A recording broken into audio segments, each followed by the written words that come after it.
In the summer of 1945, Japan stood at the brink of annihilation. Cities lay in ruins, the navy was decimated, and the people faced relentless bombings. Amidst this turmoil, a figure shrouded in myth and distance remained: Emperor Hirohito. For most of his reign, he was perceived as a godlike presence, an infrequent public figure in a nation crippled by war. As Allied forces closed in, the question loomed: would Japan fight to the bitter end or seek to surrender? On August 6, 1945, everything changed.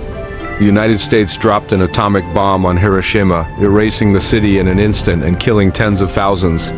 Just 3 days later, Nagasaki faced the same fate.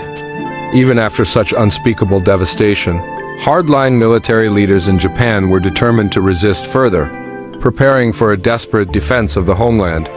But behind closed doors, Hirohito began shifting toward peace. When the Soviet Union declared war on Japan on August 9th, the urgency for surrender grew desperate. In an unprecedented move, Hirohito broke his traditional silence to urge his government to accept the Allies' terms. This marked a turning point. The face of Imperial Japan was now advocating for peace. But internal resistance was brewing, leading to a coup attempt on August 14th. As chaos enveloped the Imperial Palace, Hirohito's loyal aides fought to protect his surrender message, a message that would soon echo across the nation and change Japan forever. Join us as we unravel the dramatic and transformative final days of the Japanese Empire and the intricate role of Emperor Hirohito, whose journey from divine ruler to constitutional monarch shaped the fate of a nation. Discover how he navigated the aftermath of war, controversy, and personal rebirth as Japan emerged from the ashes. In the sweltering summer of 1945, the Empire of Japan stood on the brink of total collapse. Its cities lay in smoldering ruins under relentless bombardment, its navy was decimated, and the people endured unbearable hardships, ranging from severe food shortages to nightly air raids. In the heart of Tokyo, amidst the devastation of the Imperial Palace, a figure rarely seen by his subjects sat in isolation: Emperor Hirohito. Hirohito, the 124th Emperor of Japan, had reigned since 1926. Throughout his time on the throne, he had been perceived as a distant, almost mythical figure, embodying divine continuity for the Japanese people.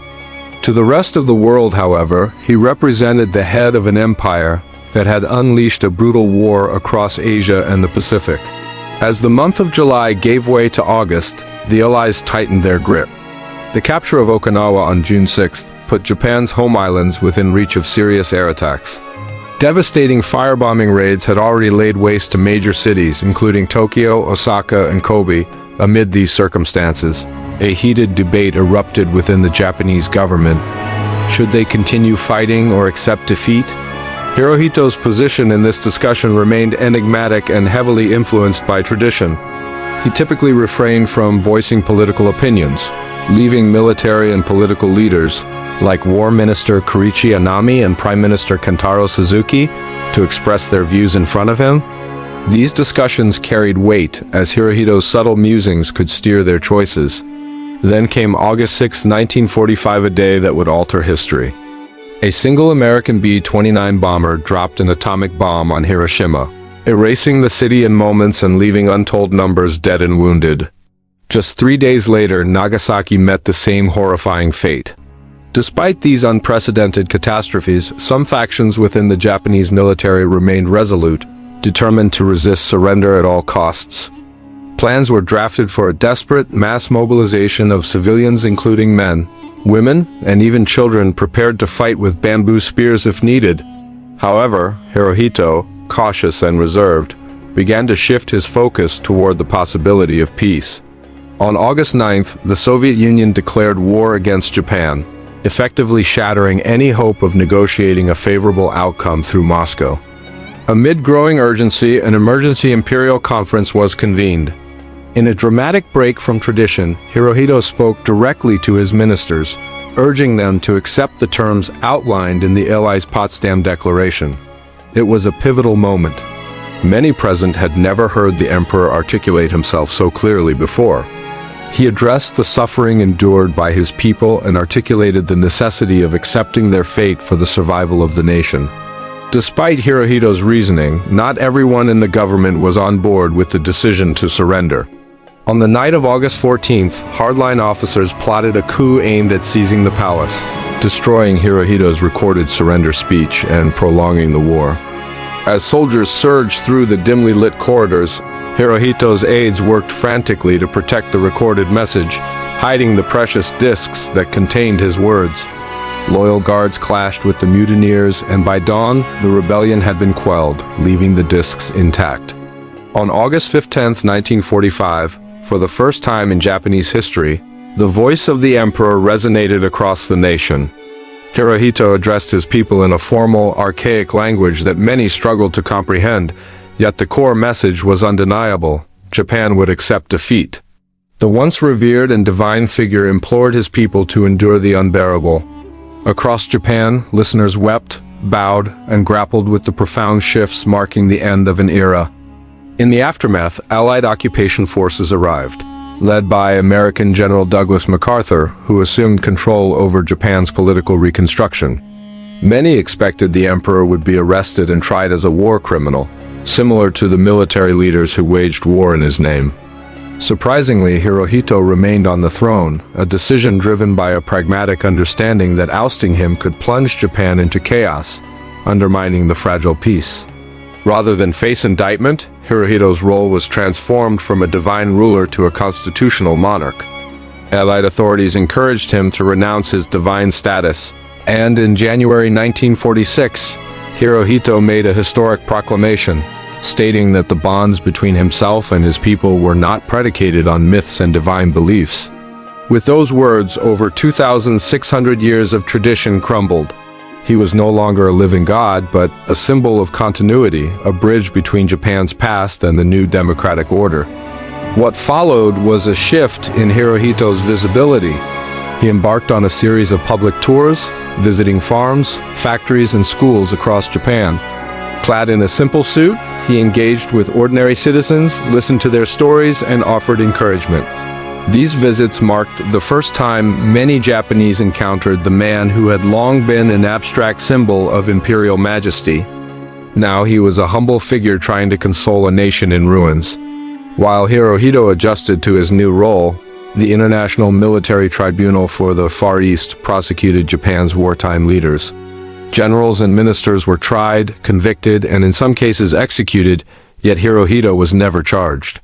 His level of responsibility during the war remains a contentious subject among historians.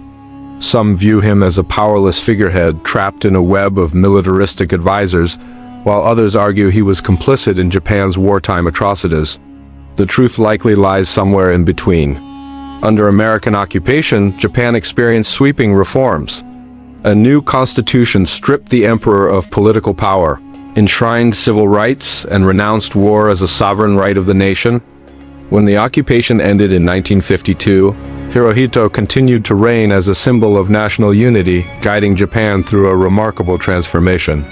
The nation rebuilt with astonishing speed, evolving into a vibrant democracy and economic powerhouse.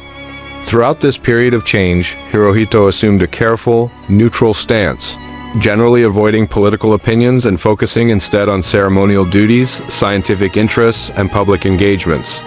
Unknown to many outside of Japan, he harbored a deep fascination with marine biology. In the quiet of his palace, he immersed himself in studying hydrozoans, tiny sea creatures, publishing scholarly articles under his own name.